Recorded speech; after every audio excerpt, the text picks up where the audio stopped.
Hello and a warm welcome to TBC News. Our top stories. Golden days ahead as Zanzibar's hospitality industry advances.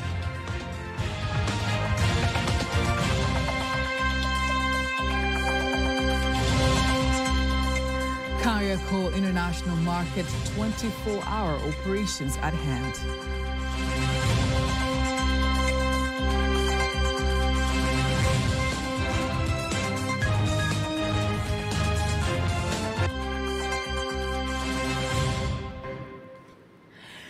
Good evening, I am Faida Ngaga. You can also follow us live via our YouTube channel, TBC Online. Also, get all the latest news through our Instagram, Facebook, and X pages at TBC Online.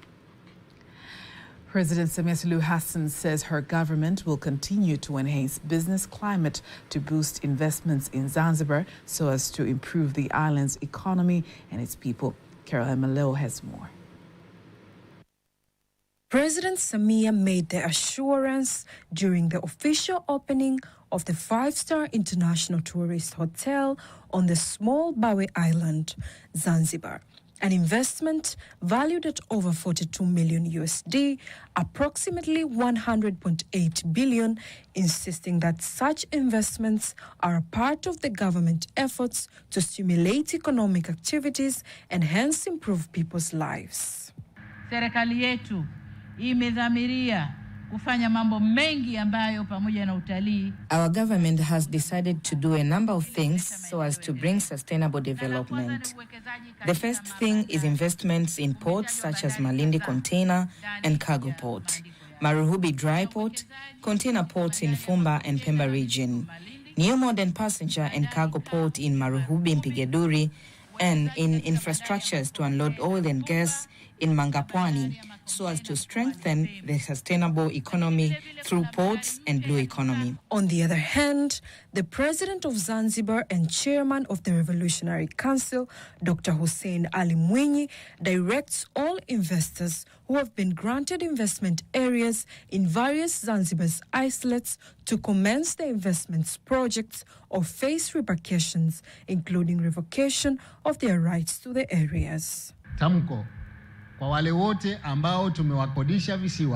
am making a statement to those who released the islands to. The government is giving them the 3 months from now. If they do not start construction, we will return the islands to the people with the ability to start building. The inauguration of the 5-star International Tourist Hotel on the small Bawe Island is part of the celebrations leading up to the Zanzibar Revolution Day climax. The Vice President, Dr. Philip Mpango, has today represented President Samia Suluhu Hassan at the inauguration of the new President of Ghana, John Dramani Mahama. The swearing-in ceremony has been held at the Independence Square Stadium in the city of Accra, where also the Vice President-elect, Professor Nana Opoku Agyemang, was sworn in. Among the leaders who attended the ceremony include the heads of state and governments from various African states, representatives of communities and international organizations, religious leaders, political parties, and various citizens. After the swearing-in, the Vice President, Dr. Philip Mpango, congratulated the new president and his vice president. The vice president was accompanied by the Deputy Minister of Foreign Affairs and East African Cooperation, Kosato Chumi, and the acting ambassador of Tanzania to Nigeria, Judika Nagunwa.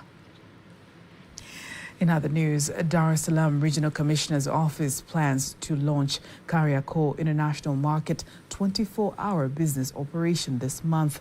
The preparations include installing street lights along the Kariakor streets. The key business operations transformation is expected to open more opportunities for local and international businesses. Here's a report by Harry Mabumo, read to you by Kanki Moigomole. Kariakor International Market in the heart of Dar es Salaam is the most famous market whose existence dates back to the colonial days, serving millions of people in East and Central Africa.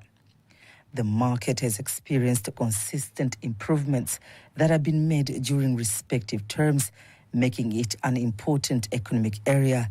And now, the 6th phase of the government plans to make Kariakor business operations 24 hours. Taa zimefungwa kwa sababu ya kufanya kazi masaa 24. The lights will operate for 24 hours, day and night. The government needs to be congratulated, and proper drainage system is needed because rain season destroys the infrastructures. Strengthening security systems, especially at night, is an integral part of this massive business system transformation. Security should be provided for the traders who will be working at night, as well as safety for the traders' items, so that the one who come in the morning to find their belongings safe. We should have a small police station inside the market to handle complaints from the people. This area has a lot of people. Traders from various places come to make purchases, and once they get here, most of them are foreigners in Kariakor, so security should be strengthened. Presence of 24-hour financial services is also critical to achieve the plan. Banks should be nearby because with banks around, it will be easier for traders to bank their money safely. To meet the purchasing needs, one cannot walk around with a load of cash, so financial service need to operate 24 hours. The Dar es Salaam Regional Commissioner's Office plans to launch the 24-hour business operations plan this month after ensuring the right infrastructure is in place to enable a better and secure business environment at the Kariakor area. Still in the business sector, Machinga Complex business community praises government's decision to allow the market to operate for 24 hours, making it easier for customers who are busy during the day to shop at night. Peter Mganga has visited the market and has prepared the following report. To make the city of Dar es Salaam more bustling economic capital, the government has taken various business transformation initiatives reflecting the interplay between urbanization, industrialization, and population growth driven by the city's role as Tanzania's economic capital. Have visited the Machinga Complex market, meeting some of the traders who explain how they have benefited with the government's decision to allow them to operate 24 hours. At first, we had limited time to open our businesses, and police officers would come and ask us to close around 8 p.m. And our customers were very disappointed. But now, our economy has improved and we can attend to our customers up to midnight. We are safe here at night while doing our businesses, and none of us has experienced theft. Our businesses are going well because we're getting more customers and more time to sell our products. This is Dar es Salaam during the midnight, and as you can see here, still some of the businessmen who are found in Tanzania are working so closely to ensure that they provide services for all customers who are found in this area. Furthermore, the traders at the market hail initiatives taken by the government to improve security at the market, creating a friendlier business environment for the traders and customers. We are safe because I haven't heard anyone who got robbed. Before, the time used to limit us in conducting our businesses, but now we're working day and night. This is how Machinga Complex market looks like during the midnight, but still people are working so closely with their business. Also, there is large numbers of customers who are found in this place.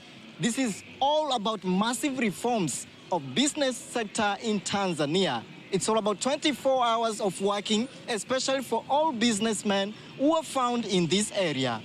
Peter Mganga, TBC News, Dar es Salaam. Thank you so much, Peter, for that story. Dar es Salaam Regional Administrative Secretary Dr. Toba Nguvile has directed the management of the East Africa Commercial and Logistics Center, whose construction nears completion, to establish a 24-hour business operations plan so as to attract more local and foreign investors. Let's get more details.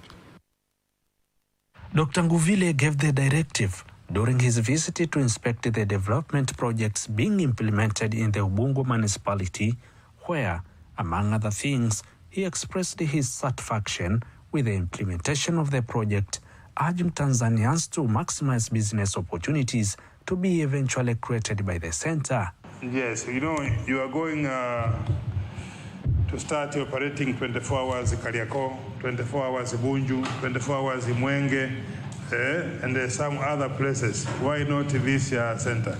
So it's very important and it's inevitable to a state from working 24 hours because regional commissioner advised and emphasized to work 24 hours. Or even you can think how to operate 24 hours to simplify the business activities. And I do encourage you, I do emphasize you to get some shop here so as to start business. Working as government officers, you can't stay from doing business. It will add you supplementary income. So it's very important to have a shop and start business for your own benefits. On the other hand, the Director General of the Center, Kathy Wang, says the construction will be completed according to the schedule set, acknowledging government support in the construction process. You are giving us more of the careness and we get the support from the government. We will try our best and we hear you. We understand what you said. So we will try our best to finish the project as soon as possible. We'll put it into use. We'll start to serve the Tanzanians. We'll start to do the businesses. Like today, some of the shops are ready to collect the keys. And we have already called our shop owners. They can come and collect their keys. So once they have their key, they can know what to do. They can have their plan to do the businesses. And still some shops, they are available. So we are waiting for more of the clients to come and take your shop, take your spaces. Then the soon, the better, so that we can promise, we can make sure the business is going to start and more business is going to be there. The Dar es Salaam Regional Administrative Secretary, Dr. Tobango Ville, has also visited the Ubungo Hospital, where the government has made major improvements and has instructed the director of the Ubungo municipality to allocate funds for the construction of the hospital fence wall to ensure privacy of the patients. Reporting from Dar es Salaam, Emmanuel Samuel, TBC News. Great news for the business community. Considered a rare precious gemstone, Tanzanite is only found in a small mining area near the Mererani Hills in Tanzania's Simanjiro district. The Tanzanian gemstone has captured the hearts of many with its stunning blue-violet hues. Now let us join my colleague Teddy Mparanyanga as she explores the history, beauty, and significant cultural and economic impact of this precious jewel.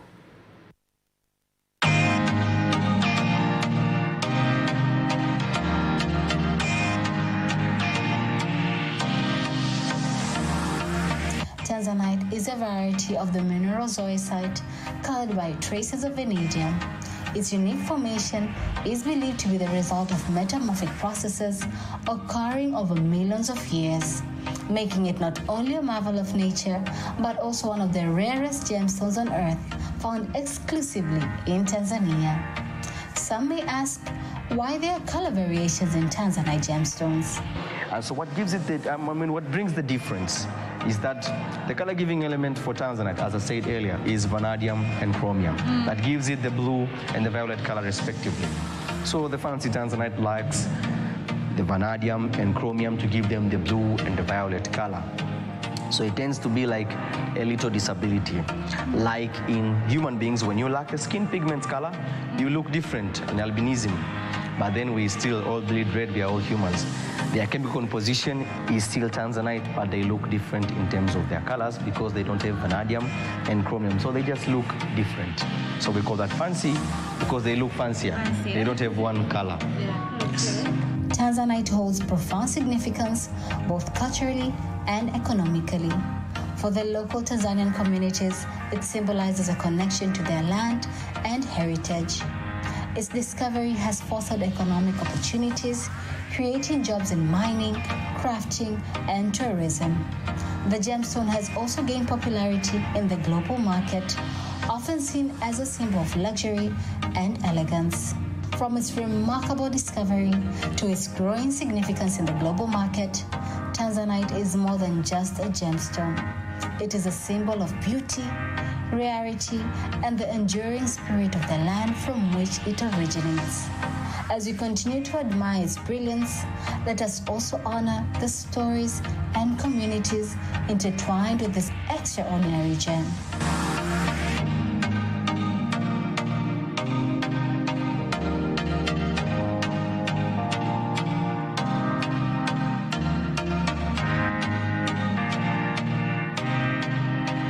Discover Africa, discover Tanzania, and endless wonder. In case you missed any of our stories, remember, you can always go to our YouTube channel at TBC Online. Watch anytime, anywhere around the globe. Now, let's have a look at the exchange rates according to the Bank of Tanzania, BOT.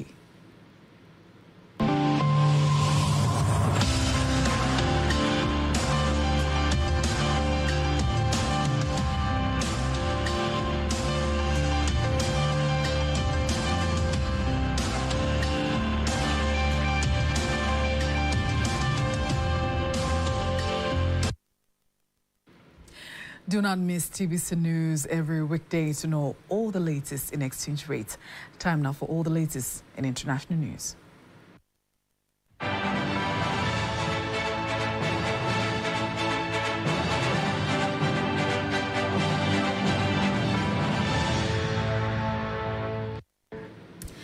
Let's have a look at international news as compiled and read to you with Lulua Mohammed. International news starts in Africa. Ghana's opposition leader John Mahama has been sworn in as Ghana president since the last month election. Mahama started his political career as the communications minister, won the presidential election late last year after pledging to tackle the economic crisis, corruption, and unemployment. He was previously Ghana's president between 2012 and 2017, will replace outgoing President Nana Akufo-Addo. At least 95 people have been killed and dozens more have been injured after a magnitude 7.1 earthquake hit southwest China. The president of China, Xi Jinping, has called for all-hours efforts to save lives and minimize casualties. Local authorities have dispatched around 1,500 emergency workers for rescue and relief efforts. Military personnel have also been deployed. More than 20,000 emergency relief items, including tents, blankets, and camp beds, have been sent to the site. And Canadian Prime Minister Justin Trudeau has announced his resignation, saying he intends to step down from the top job and as the leader of Canada's ruling Liberal Party once a new party leader is chosen. The 53-year-old leader told reporters at a news conference in Ottawa on Monday. He said that Canada's parliament will be suspended until March 24 while a new Liberal Party leader is chosen. Trudeau added that he has one regret of failing to reform Canada's election process ahead of a general election expected this fall. That was international news. Sports news up next.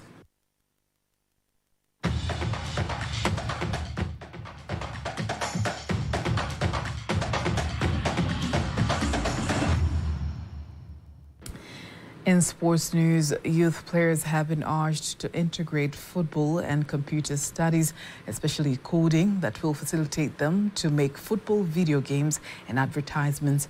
Lecturer of Tanzania Institute of Data Lab, Sophia Ahmed, added that players with computer skills can use them to make football video games that can be sold and get income. Football is not only a sport, but it can also be used as a knowledge, and coding can be used as one source of spreading the knowledge through games, animations, interactive stories, and we can use, we used Scratch actually for coding, so basically you can use that to create interactive stories like animations, games, in order to try to tell the kids like it's not only about the pitch part, or it's not only about as a sport, but it can also be used as a way to learn how to code. Youth from different districts in Dar es Salaam attended a two-day football clinic at Machinga Complex, Chamazi, whereby they were also introduced on how to use coding to create sports games and advertisements. In other sports news, Tanzania Cricket Association Information Officer Atif Salim says Tanzania cricket national team is in the final preparations, ready to showcase their power in ICC Men's T20 World Cup 2025 matches in Hong Kong next February.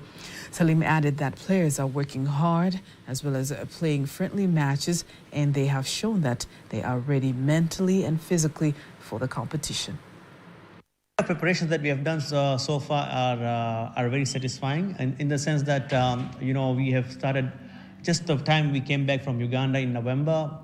We had started our camp, so there was a big pool of players, and again that it got streamlined, and now we have 20 players, and very soon we're going to announce our 14 that are going to travel with the national team to the tournament in Hong Kong. The part of preparations are that we have played a 50-over tournament in December, whereby many people are enjoying their holidays, but there was no holiday for the national team players. The final squad of Tanzania men's cricket national team that will travel to Hong Kong to participate in ICC Men's Cricket World Cup will be revealed next week, ready for the tournament. That's it for sports. And now, before we wind up the news bulletin, let's have a look at the weather forecast for the next 24 hours. Hello dear viewers, and thank you for joining us for the next weather forecast. By starting with wind patterns, and for tomorrow we expect the light wind of 20 km per hour for Lake Victoria, Lake Tanganyika, Lake Nyasa together with the entire coast. And the state of the sea together with the lake is expected to be slight. And landfall models are portraying presence of landfall activities over most part of the country. So for tonight we expect western part of the country, southwestern highland, southern part of Morogoro together southern region to feature the partly cloud condition, thunder showers over a few areas. While for the rest part of the country are expected to feature the partly cloud conditions. And for tomorrow we expect areas around the Victoria Basin to feature the partly cloud condition, thunderstorms over a few areas and sun periods. While for the western part of the country are expected to feature the partly cloud condition, thunder showers over a few areas and sun periods. While for southwestern highland together southern region are expected to feature the cloud condition, thunder showers over a few areas and sun interval. While for the southern part of Morogoro together southern coast are expected to feature the partly cloud condition, light rain showers over a few areas and sun periods. And for the rest part of the country are expected to feature the partly cloud conditions. Let us see the next 4 days forecast from different cities and regions. Dar es Salaam maximum temperature is 34 degrees.